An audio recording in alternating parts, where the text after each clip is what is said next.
The brutal murder of Daniel Morgan in 1987 is one of Britain's most high-profile unsolved crimes. It's inspired attention not just because of its gruesome nature, but because of suspicions as to why it remained unsolved, namely that a number of police of various ranks didn't want it to be.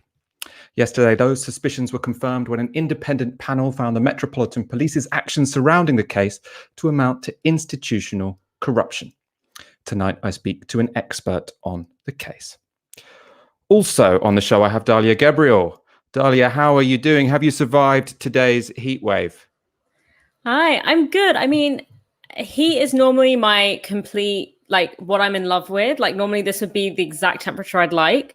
But first of all, I somehow have managed to get so sucked into work that I didn't even go outside today, which is tragic.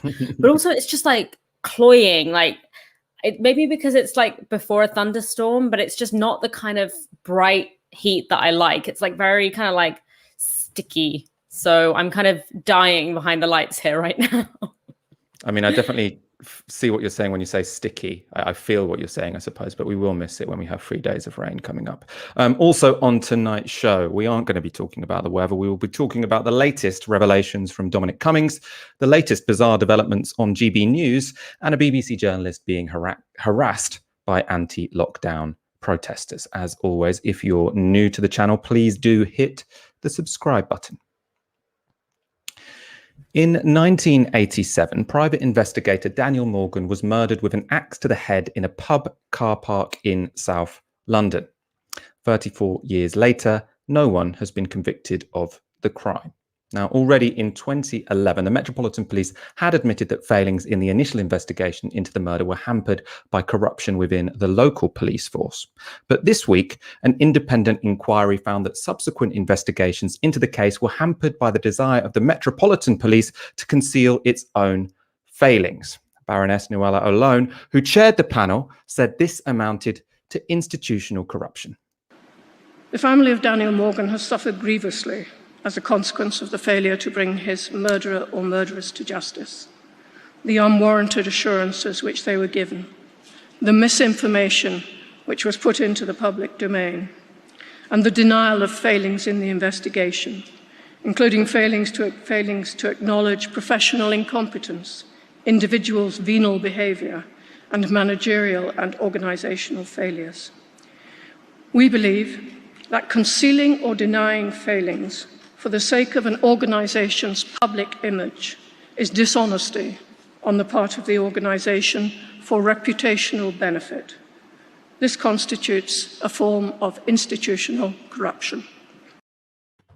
Now, institutional corruption is obviously an incredibly serious charge. Tonight we'll be talking about exactly what it means in this instance. First, though, we would be remiss not to highlight how the findings of this magnitude only come as a result of struggle. These aren't the kind of investigations governments bring about of their own accord.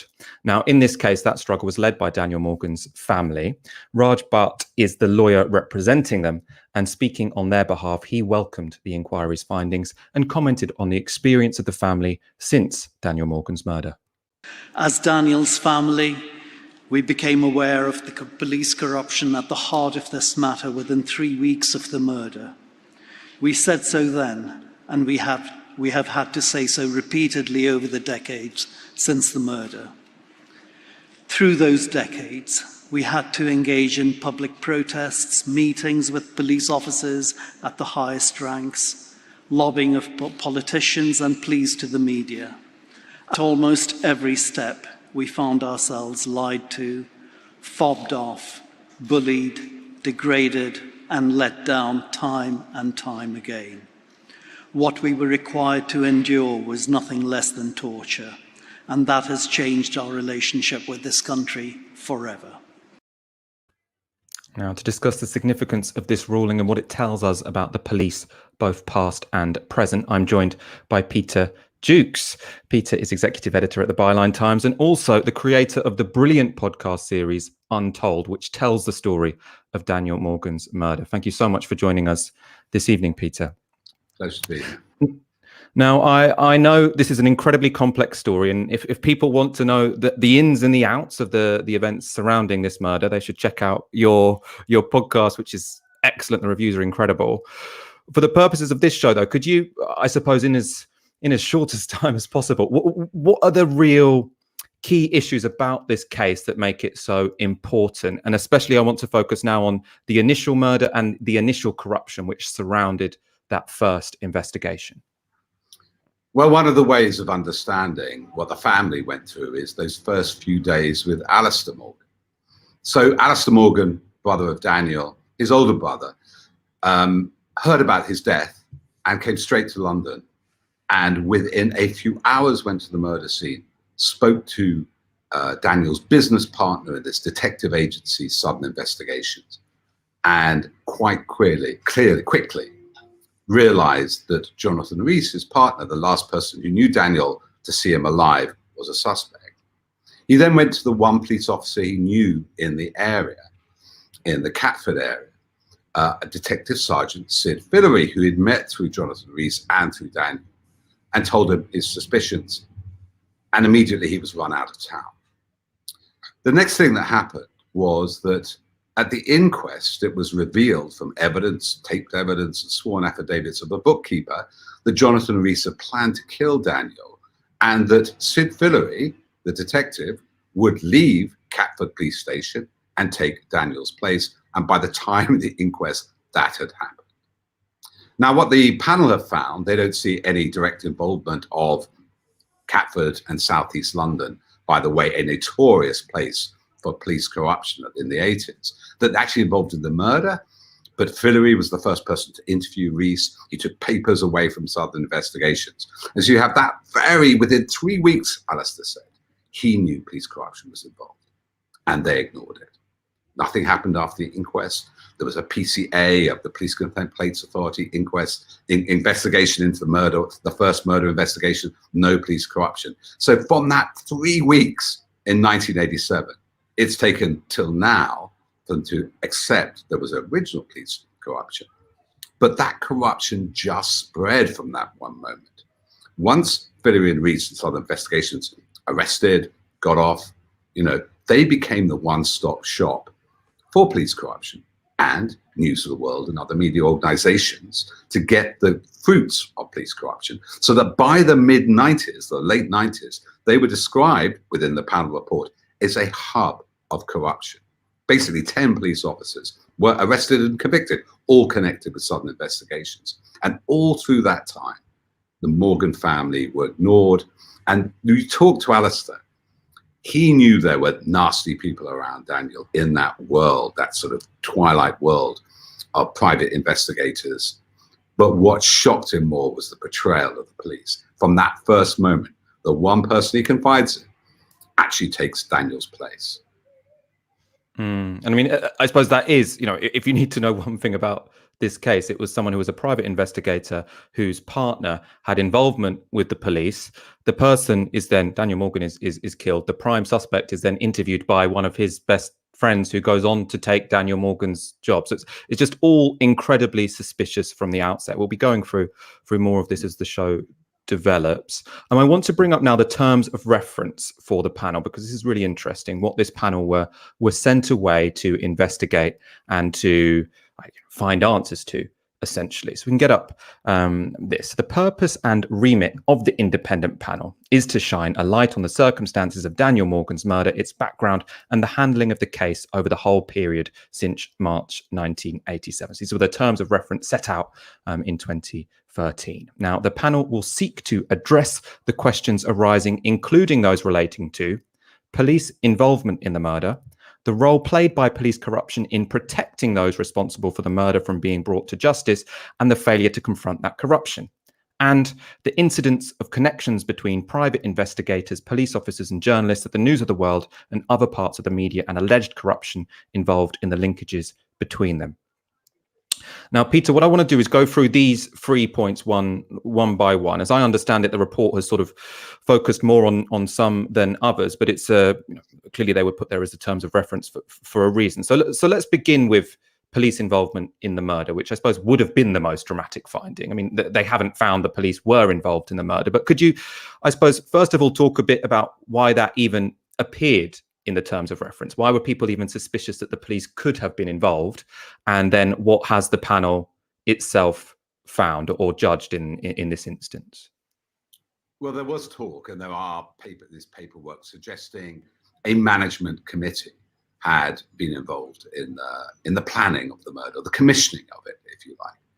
Now, they have not found evidence that there was any, in the night in question, a police officer wielding an axe or providing communications. The suspects, and it's quite clear if you read the report, who the suspects have always been and never changed really in 34 years. It was more the question, and that was the trial. Sid Fillery was originally prosecuted for perverting the course of justice, not actually involvement in the murder.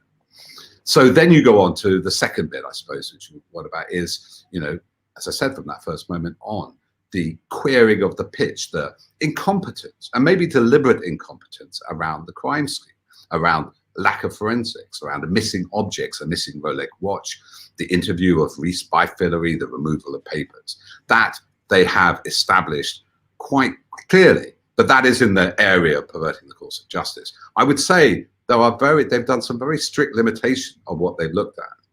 And I'd say one failing of the report, and this is because they're so dependent on disclosure from the Met, voluntary disclosure, they have no powers of subpoena, unlike a public inquiry, is they haven't really dug deeper and kind of skirted over the other detective who died, a police detective, Metropolitan Police detective, Taffy Holmes, who was associated with the Brinks Mat squad, and as we understand it, as the evidence we have, did know Daniel. They kind of looked beyond that, and that's one of the things the Met has always wanted to do, is separate Daniel from this other scandal in the summer of '87, which is the apparent suicide of Taffy Holmes, Alan Holmes, who was part of a bigger investigation into police corruption.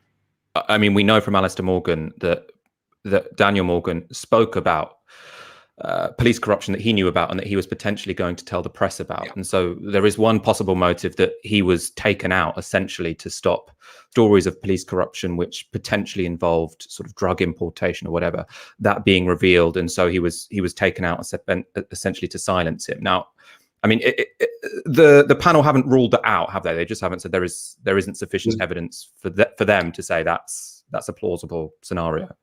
Exactly. I mean, they say there is not evidence to firm evidence to the point of conviction, really, beyond all reasonable doubt, from the witnesses they have that police corruption was the motive for his murder. I mean, it's very difficult to find any others. There are obviously red herrings planted mainly by the suspects, affairs, what happened in Malta. And I think that's where they are limiting their inquiries, because you see, they really do not address the well-known corruption, which extended to the Stephen Lawrence murder, only a few miles away 6 years later, that was evident in CERC, Southeast Regional Crime Squad, evident connections with major gangsters like Noy and Pyle, the informant handling, and they've kind of steered clear of what Daniel was murdered for. So that actually leaves room for more investigation. Their remit was quite limited, and the evidence they could gather was quite limited because it was only voluntary. And as we know, the Met delayed for years and years, and it took 7 years, 8 years rather than the 2 promised. So they couldn't go, and there are witnesses around who fear reprisals, who could say and have affirmed, and I've counted 7 of them, yes, Daniel was obsessed with a story of police corruption. He was dealing with this detective Taffy Holmes. He was talking about it to all his friends. He was scared that night. It was the most important meeting of his life when he turned up at the Golden Lion and walked into the car park, parking his car outside the back. He never did that, very remote car park. He always told his brother never park out in the back, and was axed to death. So we left with this problem. Why? And I mean, it's very notable actually that the introduction to the report, the chair of the panel says we couldn't interview everyone we wanted to. I mean, it was voluntary. Anyone, they couldn't force anyone to give evidence, but some people didn't because they feared reprisals. So there are clearly some people still scared to talk about what actually went on. I want to move on to, I suppose, what. Yeah, go on quickly. Yep. No, just saying. I mean, that I know the photographer. I knew him who took the photographs of the Golden Lion the night after the murder, the days after the murder. I asked him to talk on the podcast, and he said, "I don't want to put my head above the parapet." People are still scared. Yeah, I mean, that's really telling, isn't it? I mean, it's really, well, I say astonishing. I mean, maybe it's not surprising, but it's terrifying. I want to talk about this institutional corruption. This is what the panel were confident to find, which is, and I suppose there's potentially two layers to this, isn't there? So there's the corruption that surrounded the original investigation, which is more, I mean, what we'd think about of sort of like bog standard police corruption. You know, there were bent coppers who were working on the side, using their position in the police to make profits elsewhere, and that hampered the initial investigation because of all of these conflicts of interest. Then after that, we have more of a situation of just all elements of the Metropolitan Police trying to cover up those initial errors or those initial failings. And is that what you take to mean this institutional corruption? When they're talking about the rest of the Met, they're essentially saying the top hierarchy didn't want to investigate this properly because they found it embarrassing, and that's what institutional corruption means in this instance. I think you're right, and I think it's not about Cressida Dick. You know, Kirstine Knight, Alistair's partner, said she was the least worse of all the commissioners they've dealt with over these decades. But I think it shifts. You're right. You have that sort of base, seamy, obvious kind of New York style, you know, Serpico corruption going on. And there was, you know, the cops were around that, were planting drugs on people, taking money from drugs raids, the classic stuff you see. But then it moves and it shifts into CIB3, the Ghost Squad, trying to do something about there's a hangover from corruption after the 70s and 80s. And the first place they go, by the way, in the mid-90s is Southern Investigations. And it's that limitation, that very deep institutionalized corruption at the venal side. They try to weed it out, but don't want to weed it out completely because it's so embarrassing. Here's the thing, and this is where it compares with the Macpherson report from 1999, where the Met accepted, or Macpherson said, there was institutional racism. Racism, you know, there's no scale of evils here. But they could say, well, that doesn't, except for people of color, affect our prime purpose. But if we are institutionally corrupt, every trial could collapse. And I think they were terrified by that. So it was embarrassment partly. But because they didn't deal with the corruption of the justice system, this kind of permeates, and it just became, in a way, too embarrassing and too big to deal with, because it went back and affected previous trials. Look what previous commissioners had turned a blind eye. And I think that's where we've got to look at the existential function of the Met, because it is supposed to be like a constabulary to serve the citizens of London, but it's also an arm of the state. It has this kind of other FBI-like function, and the government find it useful to have this tool which they can use on counterterrorism, you know, undercover, you know, the spy cops, all that stuff, which is not accountable to us, which is almost like an imperial police force. I think that's the existential problem with the Met, that these are always open to this kind of abuse. Let's finally talk about the media. Again, this is something that was dealt with less in the final report, but it was part of the terms of reference, and it is mentioned in the report. And that's the incidence of connections between private investigators, police officers, and journalists at the News of the World and other parts of the media, and alleged corruption involved in the linkages between them. So that's word for word what was in the terms of reference. What did the panel find when it comes to the relationships between police officers, private investigators, and in particular the News of the World? Well, I mean, I've got it sitting here, 1,200 pages, and I've been exhausted and I haven't caught up. But just two things I will alert you to, which I picked up when I was reading it yesterday as much as I could in the lock-in before Barrister Alone spoke. There was a former cop who left under the shadow of an investigation called John Ross, who was a tipster for News of the World. He was in the instant room and looking at papers, which was new to me, looking at the murder files the night before Philly and Reese were first arrested in 1987. He became a famous tipster for News of the World, and News of the World, there's lots of instances of them becoming, you know, the hub, as you call it, of corruption. But here's the things people miss. When they put a bug in there in 1999 for 5 months, they find, I think it's 261 media crimes being committed in 5 months. Of those, I think 70% were with the Mirror Group. Because what happened is Piers Morgan was editor of News of the World, well, Southern Investigations, one of their big firms, and he took over his crime editor, whose name just escapes me. I've just forgotten it. It's the editor of The Express now, over to the Mirror Group. And they're on tape talking to the crime editor Rees saying to him, what we're doing is illegal. 70% of the commissioning of that illegal work went to the Mirror Group. So you have Gary Jones come to me now. Gary Jones, now Editing Express, working with Piers Morgan, within this 5-month period, 200 information crimes. So it spreads beyond News of the World.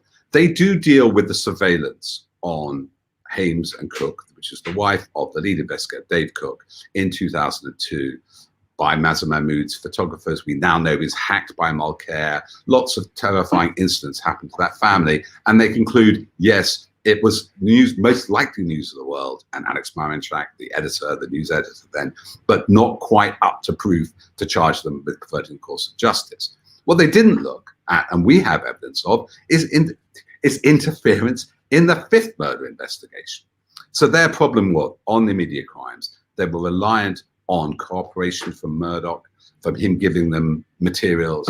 Baroness O'Lane said they did give them some. They don't know if they got them all because they didn't have the power of subpoena. But even when it comes to a criminal trial, as we learned in the phone hacking trial, they were quite good at deleting stuff. So no, we haven't got to the bottom of the media crimes involved here. In some, very basically, why the media appear to be, well, implicated is too strong a word, but irrelevant to this case is that Southern Investigations, which is the agency where Daniel Morgan worked and where the prime suspect worked, was also working with News of the World, who then ended up surveilling, it seems, one of the lead investigators into the murder. And this was the lead investigator who, at least the Morgan family felt, was the only one who was actually doing a good job. So when there was a cop in charge of an investigation who seemed to be getting somewhere, these private investigators and the News of the World tried to find dirt on them, tried to derail the investigation by other means. Unless I've said something that's incredibly wrong there, Peter, I'm going to move on to some political responses. Was that you've got it covered. I would say just add one line to that. They work with other papers too. I think that's where you see the poison enter the British tabloid press. I mean, they're always feral. But here they had the means to hack you. They trained Mazza Mahmood, stings, they get police information on you. It's just, the poison from Southern Investigations affects us now. Let's go to some political responses to this. So in Parliament yesterday, Priti Patel described the Daniel Morgan case as one of the most devastating episodes in the history of the Metropolitan Police. We look to the police to protect us, and so they are invested with great power. The overwhelming majority of officers used honourably. But those who use their power for immoral ends do terrible harm, as do those who indulge, cover up, or ignore police corruption. This is one of the most devastating episodes in the history of the Metropolitan Police. Now, Priti Patel shares responsibility for the Met Police with London Mayor Sadiq Khan. Khan this morning told Sky News he has full confidence in the Met Commissioner Cressida Dick and that the police force now is nothing like it was 34 years ago. I've got full confidence in the Commissioner. Londoners should as well, but Londoners should be assured that our 32,000 heroic, brave police officers and thousands of police staff find the report appalling. They're going to make sure that we're learning lessons that need to be learned. And the police service today is a million miles from the police service 34 years ago. But there are still lessons we can learn. And if there are, we will learn them. So, Peter, finally, what I want to know from you is, I suppose, this relationship between what the police were like in 1987 and what the police were like now and what the report tells us about this. Obviously, Sadiq Khan is saying, oh, yes, the report's very worrying. But ultimately, the police are very different from how they acted back in the dark days of the 70s and 80s. But as far as I understand, this report has in no way said the police right now are free from corruption. They've said the police now are institutionally corrupt. So how should we look at this in terms of the past and the present? Yeah, it's a very good point, because she didn't say it stopped. In fact, the delays around the disclosures of the panel were, she sort of said, another form of us covering corruption. I was at the press conference with F. Grave, I think the Deputy Commissioner who spoke on Cressida Dick's behalf. And I'll be really honest with you. It's just management speak. It's the same blather. Unfortunately, Sadiq Khan, of course, you and I know there are a lot of good police officers around. But you talk to a person of colour, what happened, quite recently with various demonstrations with the murder of two sisters in a park in North London.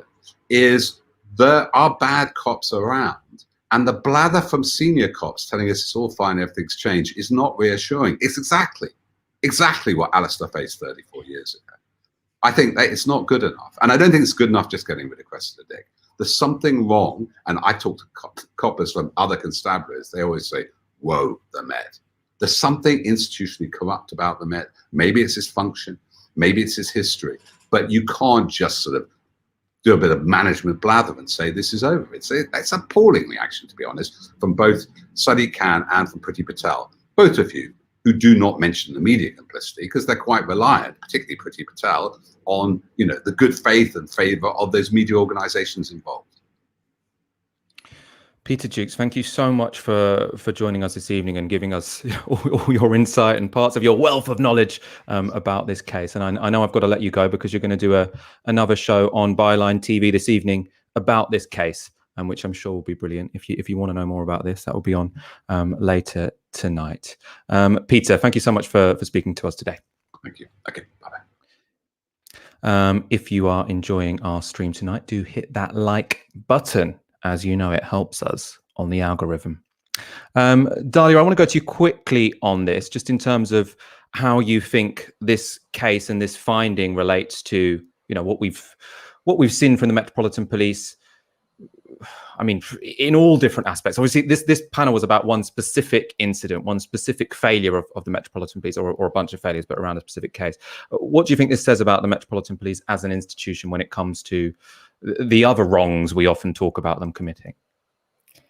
Yeah, I mean, that was super fascinating. And I think that Peter was completely right to draw those connections and emphasize the systemic issue. We have to remember that in the lifetime of an organization, an institution like the Metropolitan Police, this didn't happen that long ago. And it's really not good enough to kind of shake this off as, that was then and this is now. And, obviously things have naturally changed, and that's something that deeply embedded has just sort of gone away, especially without any kind of concerted, or deep accountability or effort to change things, or even just to reckon with it. And I mean, up until recently, if you ever said anything to question the integrity of the Metropolitan Police on the media, you were looked at as if you were, some kind of conspiratorial maniac. But that's also not to mention that, many of the markers of, this culture and reliance of impunity of the police, which is kind of ingrained, I would say, in the form that, of the police as an institution, which is, it's born, and Peter kind of like gestured towards this, it's an institution that is designed to strategically deploy violence in protection, as part of the state. But many of those markers of that impunity are still very much there. When you look at the long list of cover-ups of sexual assaults by police officers, which, got a lot more attention in the wake of Sarah Everard's murder, when you look at the lack of prosecution or investigation into deaths in police custody, the fact that, Cressida Dick herself led an operation that led to the murder of an innocent man, John Charles de Menezes. And not only was she not properly held accountable, but she went on to become the commissioner of the Metropolitan Police, to, the recent Spy Cops bill, where, which literally legalizes criminal activity by undercover police officers. So given that context, it's not very convincing to hear, like you said, the political response and the response from the Metropolitan Police to just sort of shake it off as, a far gone past, when clearly it's anything but. And I think that the focus and the attempt to draw this into, there is something systemic in the design of the Metropolitan Police, particularly as, police that operates in a global city, and has sort of a particular disciplinary function, that there is something in the design of that institution that means that every so often something like this comes to light and a lot of stuff remains in the dark. I should also say we do have an interview with Alistair Morgan, so the brother of Daniel Morgan, which Ash conducted last week on Downstream. Really brilliant interview. If you want to hear more about this story, do go check that out. I really recommend listening to that or watching that, however you like to consume it.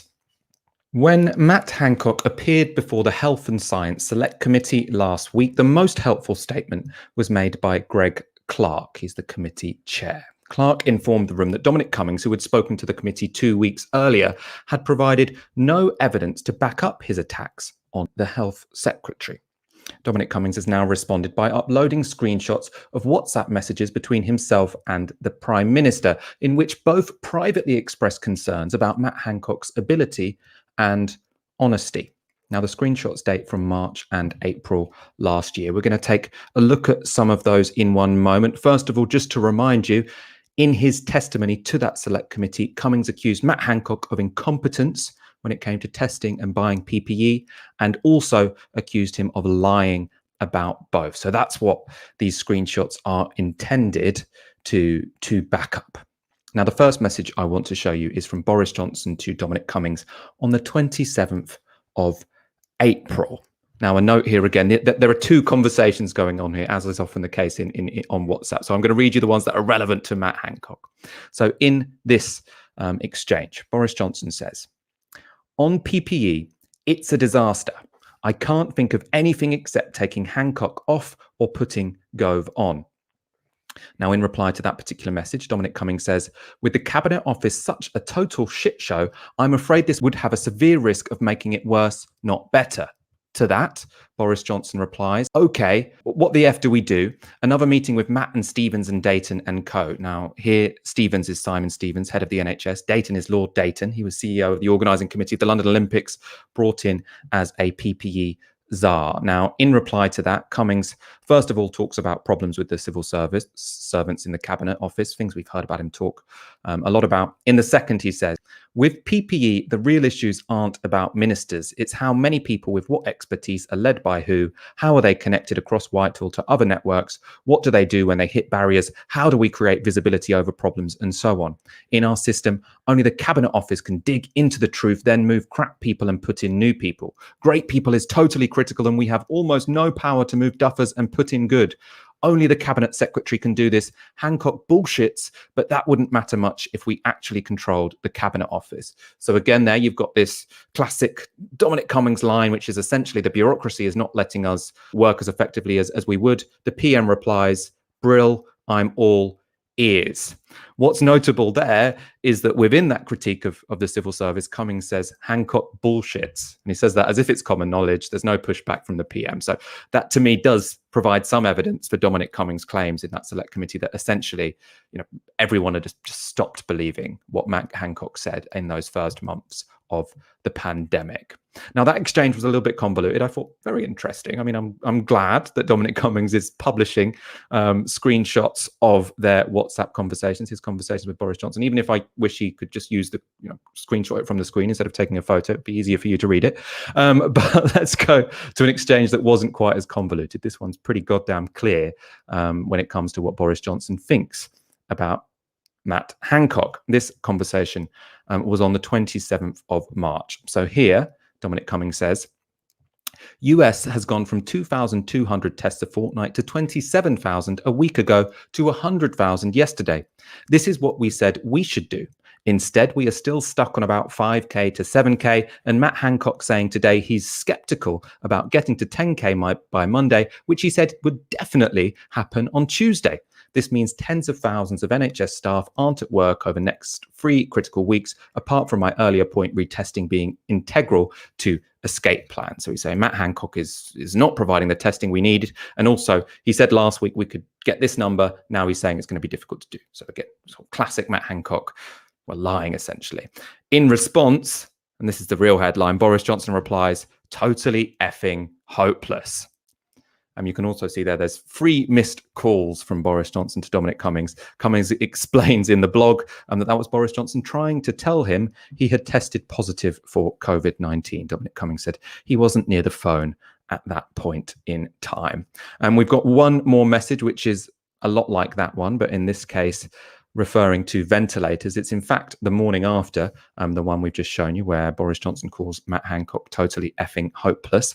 Here, Dominic Cummings says, "They've totally fucked up ventilators. I just heard officials admit we have been turning down ventilator offers because the price has been marked up." In reply, Johnson says, "It's Hancock. he has been hopeless. It's very, very clear there what Boris Johnson thinks of Matt Hancock. Now, you might say this isn't hard and fast evidence of Matt Hancock being incompetent. This is actually just hard and fast evidence that both Dominic Cummings and Boris Johnson thought he was incompetent, right? Now, that to me does furnish his claims.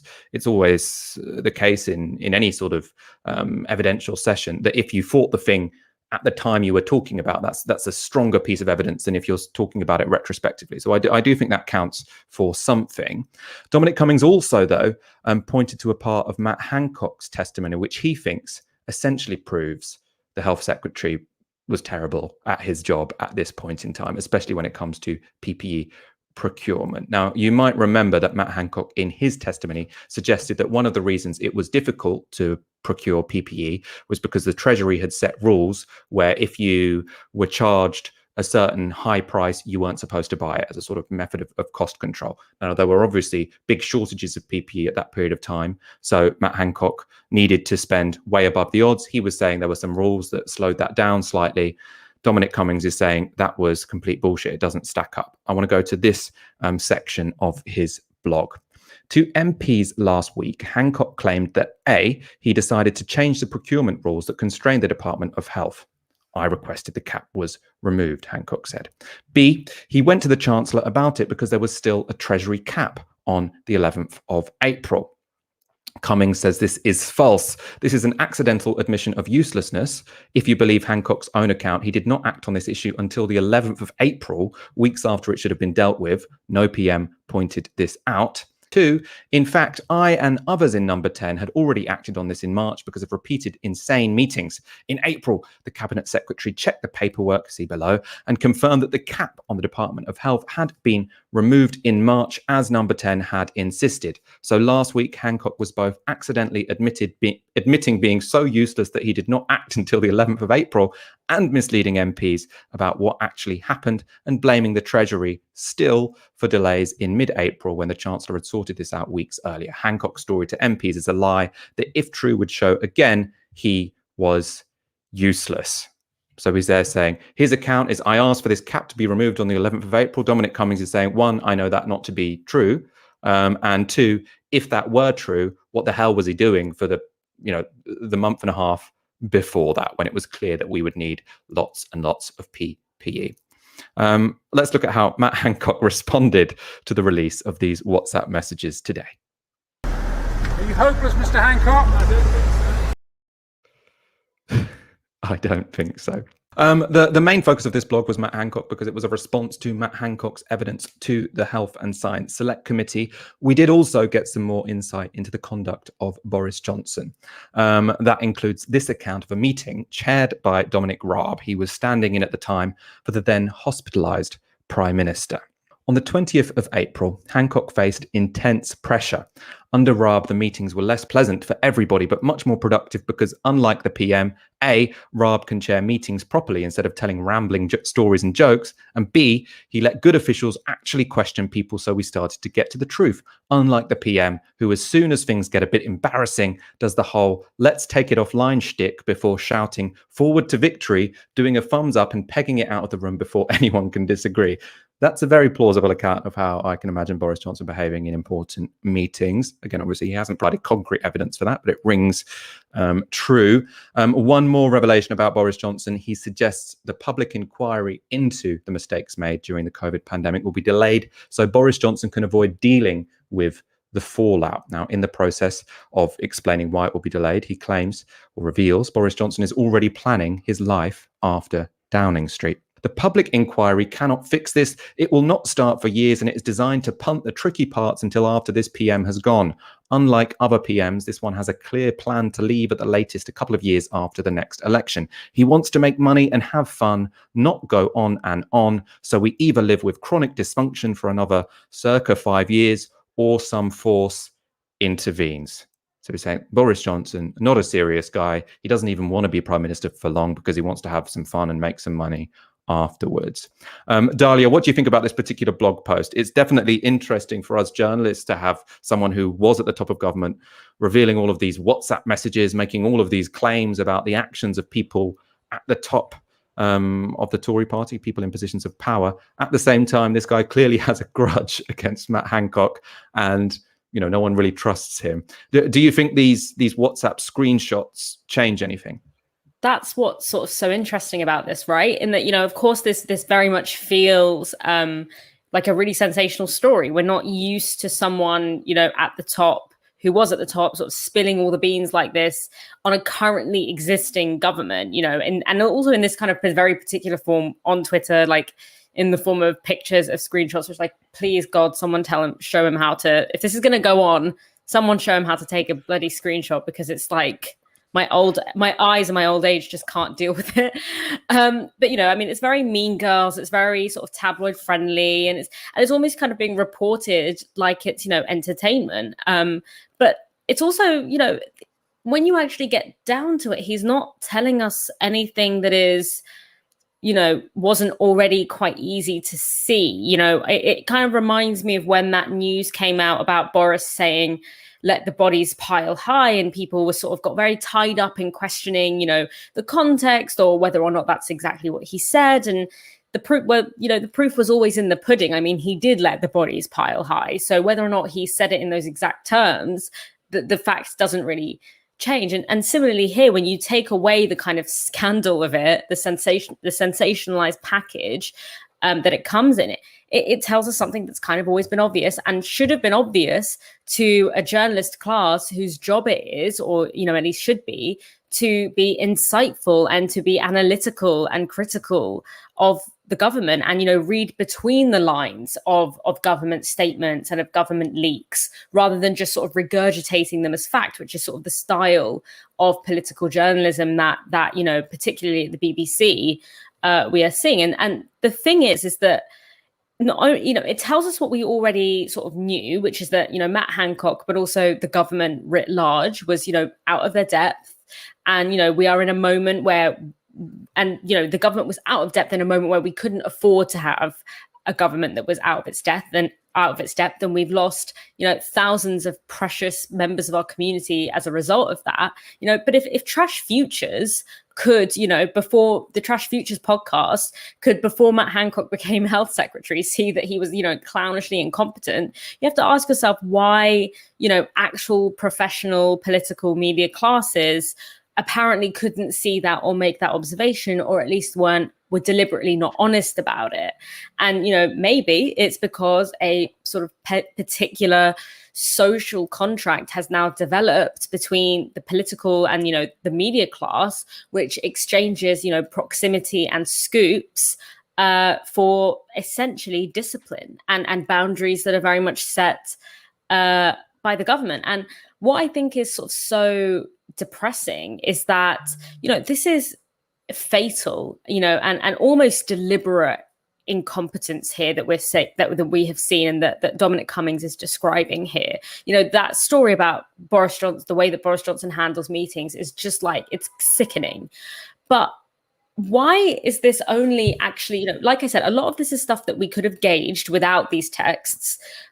Why are we only hearing about this? And why is this only being splashed on the front pages of newspapers when it can be done in the form of this sort of Westminster gossip, in this kind of Shakespearean spectacle of, the Prime Minister being betrayed by his closest confidant? Why is this the only time that the public are told in black and white that, no, this isn't about, apologism. This isn't about, saying, oh, well, there's something of creating this false sense that the death toll was somehow inevitable, that the death toll of particularly people of color was somehow inevitable, or, this kind of cruel negligence just being apologized for and sort of excused away. Why has that been how it has been so far? And then when it can be communicated through the medium of Westminster gossip, that suddenly that's when we are sort of seeing it, the public is seeing this in black and white. And not to mention that, despite the government itself being aware that these deaths were not inevitable, but were a consequence of very bad decisions and bad infrastructure, yet where is the accountability and the change, given that they've known this whole time? Like, to look at that and say, oh, well, he's just fucking useless, or it's a bit embarrassing. You know, that's the kind of language that you employ when like you're doing a school project and someone in your group isn't like pulling their weight. It's not when the public is putting their trust in you to manage during a pandemic, and when people right now have lost loved ones prematurely because you didn't get your act together. But I think, like, you know, and I'm going to end this on the obvious point that this isn't just about kind of Boris Johnson. It's not just about Matt Hancock or Cummings, but it's the ways in which our media and political system rewards this kind of politics. It rewards this superficiality. It rewards performance over substance, sound bites over sort of clear vision, and, you know, strategic relationships essentially over the truth. Like, why has it come to be the case? It's probably a very long and multifaceted answer that should be answered by someone with much more tools and knowledge than me. But the fact is that is the reality that we seem to live in now. And it's like clownish. It's embarrassing, to use Boris Johnson's words. No, I mean, I do think nothing that Dominic Cummings is saying is a surprise, and it is a shame that it takes an ex-advisor writing blogs for this to finally be recognized. I want to go to a comment. Ed Graham with $20. Please wish my girlfriend Vanessa a happy birthday for today. We are regular viewers from Canada and big fans of the show. Happy birthday, Vanessa, and thank you so much, Ed, for your kind donation. Next story. With Dan Wootton as a host, we knew that GB News would spend an inordinate amount of time obsessing about Prince Harry and Meghan Markle. Now, this has been borne out in its first 48 hours. On Tuesday night, writer and TV personality Lady Colin Campbell appeared on the station to have a dig at the couple. I think she was invited precisely for that reason. However, when Dan Wootton asked Lady Campbell whether or not the public should be more concerned about Prince Andrew than Meghan and Harry, I think he was trying to portray a semblance of balance. The show's producers may have got more than they bargained for.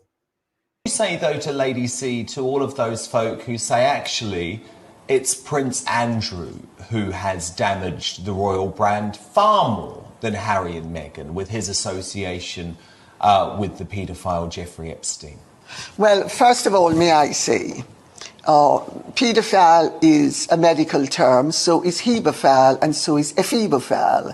And Jeffrey Epstein was an ephebophile because he was a paedophile. No, paedophile is prepubescent, hebephile is transitional into adolescence, and post-pubescent is ephebophile. So he was an ephebophile. But Lady C, you must accept, he was a bad man. A dodgy I'm not character, saying he wasn't. Not someone who Prince Andrew should have been associated with. So what do you say to those people who think, actually, Prince Andrew's behaviour has done far more damage than anything Meghan and Harry could do?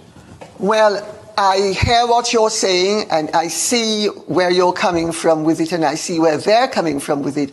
But, you know, as with these things, everything is layered and measured, and everything should be viewed proportionately.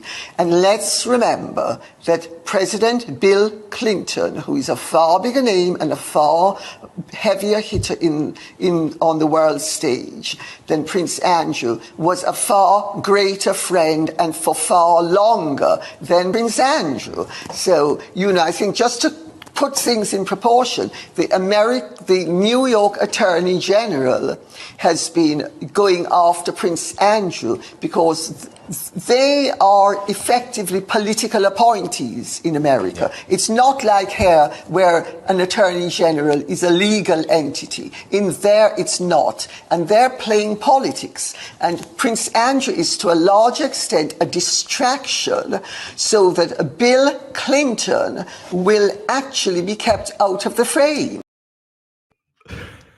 No. I mean, we've talked about some bad defenses of Prince Andrew on this show before, but that was probably the worst. It was also one of the weirdest, well, actually, I think I've ever seen on national TV. So the question, you know, is it more embarrassing for the royals that Andrew hung out with a paedophile than them having a prince and a princess who moved to Hollywood? The guest says, well, actually, he's not a paedophile. Her argument is that Epstein, I had to look up this word after watching that clip, is an ephebophile, which means an adult sexually attracted to adolescent. So she's saying that the medical term paedophile means attracted to prepubescent children. I didn't think I'd have to be explaining the difference between those two things on this show, but there you are. Now, you might say, weird thing to say, but she wasn't defending Epstein. You know, she was just saying, point of clarification, a paedophile and a phebophile are different things. That would be the wrong response, though, because she is obviously making this point to try and downplay the significance of Prince Andrew's relationship to Epstein, his friendship with Jeffrey Epstein. And that's because when she follows that point up by saying, oh, the only reason they're coming after Prince Andrew is because of weird political point scoring, because the Attorney General in New York wants to distract from Bill Clinton. One, I'm not sure this is distracting from Bill Clinton.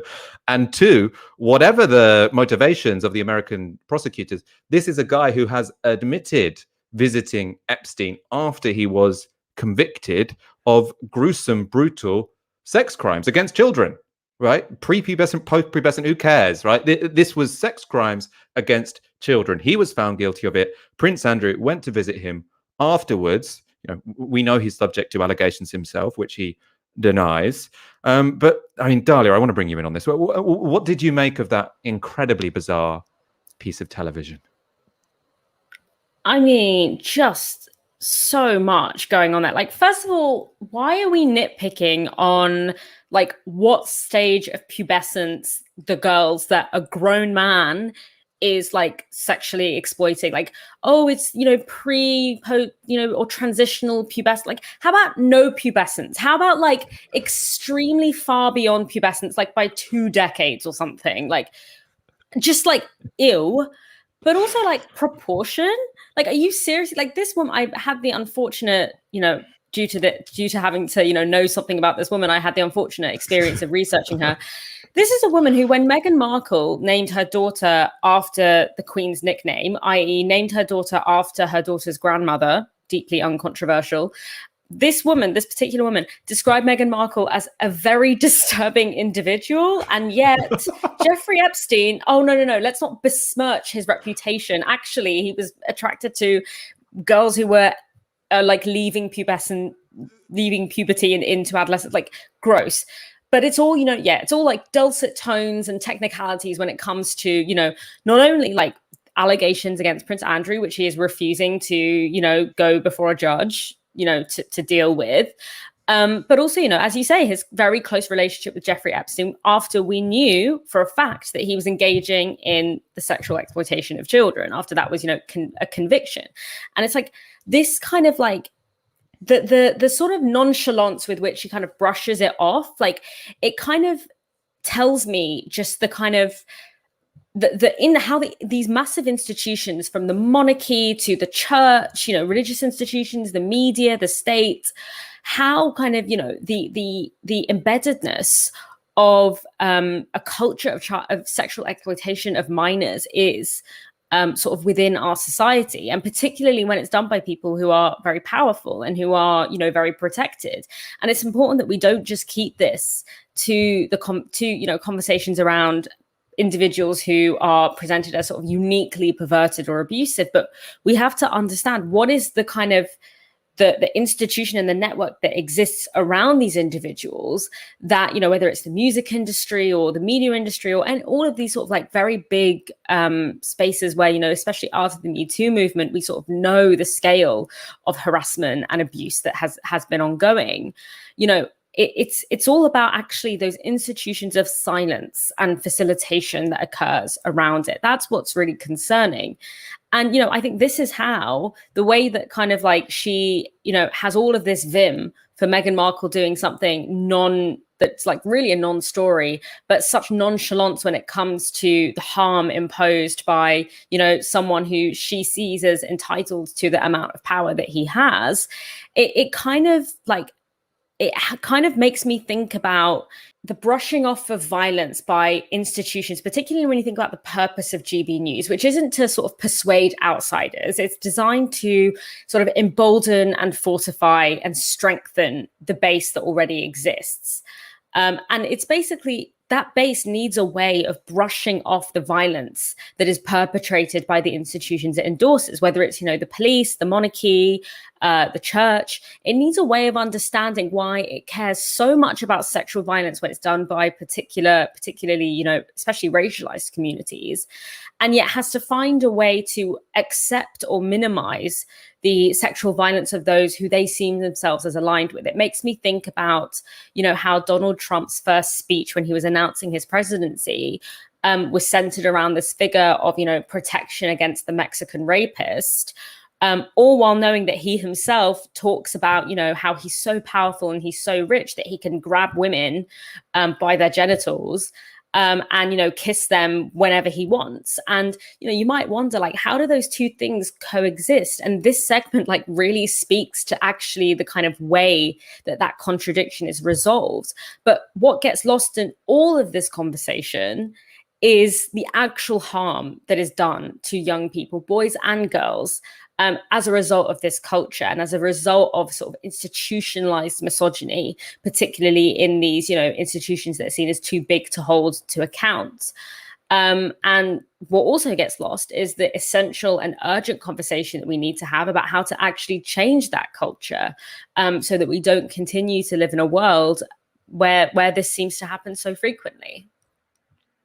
I mean, I think they're all incredibly important points. I probably should clarify, I'm pretty sure that Prince Andrew is, the prosecutors want to speak to him, not because of allegations made against him, but as a witness to other crimes.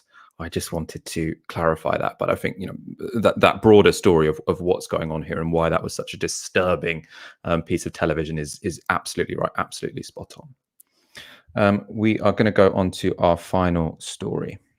Before we do that, if you are already a supporter of Novara Media, thank you so much. You make all of this possible. You know how much we appreciate all of your support. If not, please do go to novaramedia.com/support and donate the equivalent of 1 hour's wage a month so we can keep growing, keep expanding as an organization. We really do appreciate it. Exactly 5 years ago, a Labour MP was attacked and murdered by a neo-Nazi. However, while liberal and left-wing politicians and journalists continue to receive death threats, few would argue that our political class has come to terms with the dangers posed by the far right in Britain. This week, we had a reminder of the far right's modus operandi when they harassed a BBC journalist. The incident took place on Monday as Boris Johnson announced that England's planned escape from coronavirus restrictions would be delayed until July the 19th. At the time of that announcement, a group of anti-lockdown protesters appeared outside Downing Street. Newsnight's political editor Nick Watt was walking through the area, and this is what happened. Today has 6.8 billion people. That's headed up to about 9 billion. Now, if we do a really great job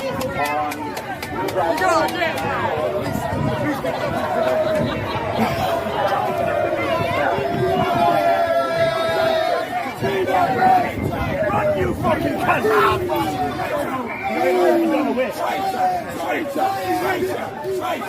Why have you lied and said that lockdown's illegal? How can it be legal to lock people in their houses without judge, jury, and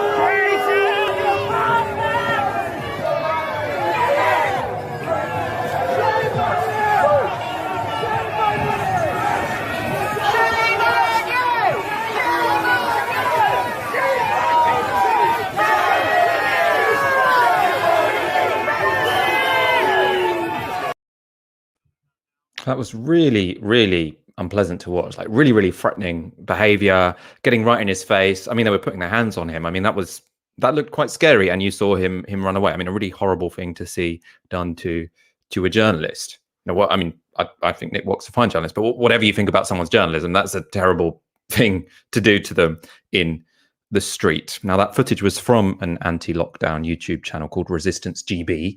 They branded Nick Watt as BBC stooge, so they were obviously sharing that in a sort of supportive manner. They're journalists who endorse attacking journalists. essentially.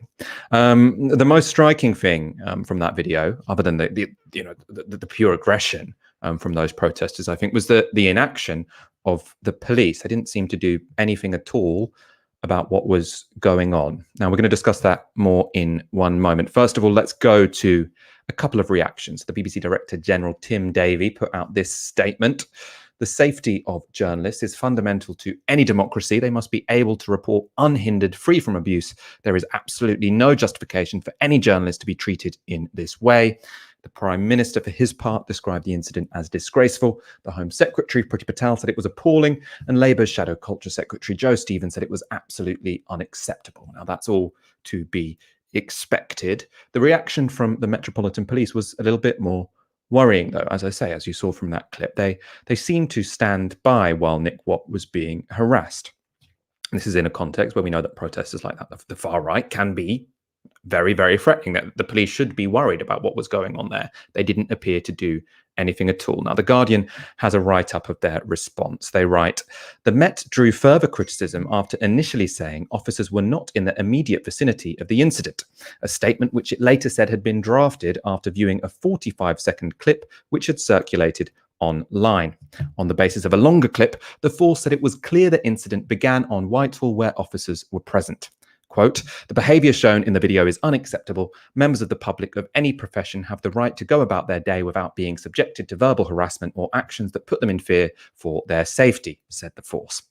The Met went on to say they had identified and were interviewing individuals from the video, and finished by saying, we acknowledge the concerns that have been raised about the police response during this incident. We take those concerns seriously and will be reviewing our actions with a view to improving the policing of events for all Londoners. Now, you've got to remember this happened. These statements were made on the day the Daniel Morgan murder inquiry found the Met to be institutionally corrupt. And their big reason for finding that is they're saying the police were fairly willing to lie or to not investigate things properly if it would embarrass them. Now, seeing that video where you've got the police standing by while someone's being harassed, and then immediately after the police say, oh, the police weren't in the vicinity, that does suggest not much. I mean, you might say it's too soon for something to be learned, but not much has changed, let's say. Those criticisms which were made of the police still stand. I want to take a look at those who are directly involved in the incident, so we know a little bit about the people who were harassing Nick Watt. 57-year-old Martin Hockridge from Hertfordshire. He's been charged with a public order offence. On Facebook, he posted, I stand by my actions. It is unacceptable that the BBC lies and spreads fear among the nation. The propaganda pushed out by this man and the insidious organisation he works for. Nicholas Watt is a traitor cast from the same mould as Lord Haw-Haw. Now, Lord Haw-Haw was the last person in the UK to ever be executed for treason. His real name was William Joyce. He broadcast Nazi propaganda to the UK from Germany during the Second World War. So, I mean, you can see the grim significance of making that particular comparison. Someone who was executed for treason. This is someone who's been charged for public order offences. Hockridge also says he thinks Nick Watt was hoping to be harassed. So he said, never expect the truth from the BBC, and did the weasel engineer that incident by milling around in a BBC lanyard in a crowd bearing "The media is the virus" placards, a movement that has and is currently protesting at the BBC. I think he was hoping for that reaction. Now that's, I mean, it goes without saying, I don't need to say that's a ridiculous thing to say. A journalist hanging out in Westminster, walking between Whitehall and BBC offices, that's not someone milling around waiting to be harassed. I doubt any journalist mill around waiting to be harassed in such a manner. But I think the confidence this person feels expressing these kinds of attitudes publicly to be pretty chilling in a way, I suppose. Dalia, I want to bring you in here. I mean, the big question here, we know, we've discussed about it on the show before, like the far right are a threat, big threat, underestimated threat. What should be done about them? You know, there you've got one element, which is the police standing by. I mean, how else can we stop this sort of threatening behavior happening, given we know how it can end? I don't know the answer to that. I think that there's probably much smarter people who kind of specifically analyze and understand and research the particular nature of the far right in this moment, both the political economy of this moment, but also in relation to the kind of technologies that are available at the moment. And I think that, there is obviously an incredibly worrying trend here of deeply embedded conspiracy theories. And they're conspiracy theories that seem to sort of spread very quickly, but very quietly, very underground. They trot along underground until suddenly they kind of burst onto our screens in these kind of coordinated, what often looks like coordinated or planned acts of violence. So I'm thinking about, Pizzagate and, the attempted insurrection in the US earlier this year. What I do know is that this is somewhat bolstered. We can kind of blame fringe kind of, there's a lot of reductivism that happens where it's like, oh, it's just because of social media. And it's like, well, that probably changes the temporality and the way in which, the particular iteration of the far right and the particular way that the far right is gaining power now. The far right predates the internet, like the far right predates social media. So we can't just kind of blame it on that. And not to mention as well that a lot of this thinking is kind of bolstered by, legitimized news outlets like, talk radio, like GB News. We've had many like conversations on Tysky about how, the sort of the fomenting of doubt in sort of like the basic science of the pandemic and the efficacy of lockdowns by people like Julia Hartley-Brewer. The fact that Dan Wootton used his first monologue on GB News to sort of like foment this real distrust against, I think he used the term doomsday scientists and public health officials who are addicted to power and who have taken control. Think about the front page of the Daily Mail when, Theresa May announced that snap election and it called on her to crush the saboteurs. This kind of language of things like traitors, which, we saw in that video. That is very integral to kind of far right lexicon. In the when the murderer of Joe Cox was turned up to trial, the only thing that he actually said, and when he was asked what his name was he said that his name was "Death to Traitors, Freedom for Britain" or something along those lines. And Joe Cox's traitorness was perceived through the lens that she was unreasonably sympathetic towards refugees. And I think yes, it is this kind of like, in many ways, feels like a fringe thing and that is happening in the dark. But we also have to wonder, about where the kind of like, where a lot of money is being invested in, really irresponsible news media coverage in quite in the middle of the day. It's not happening underground, it's happening with a big weight of capital and well, kind of low budget production, to be honest. But this is the scary thing, is that it kind of creates this sort of power base, this sort of silent power base, which then lays the groundwork for a very dangerous figure, like a Trump or an Orban, to kind of rise to power as the sort of alleged truth teller in that context when they are obviously anything but. It's just really horrible seeing people shout traitors at people in the street on the 5-year anniversary of the killing of Joe Cox. Really horrible to see. Thank you everyone for watching tonight. Dalia, it's been an absolute pleasure speaking to you as always. Thanks for having me. It's been lovely to see you all. And we'll be back on Friday at 7 p.m. So make sure you hit subscribe so you don't miss that. For now, you've been watching Tysky Sour on Novara Media. Good night.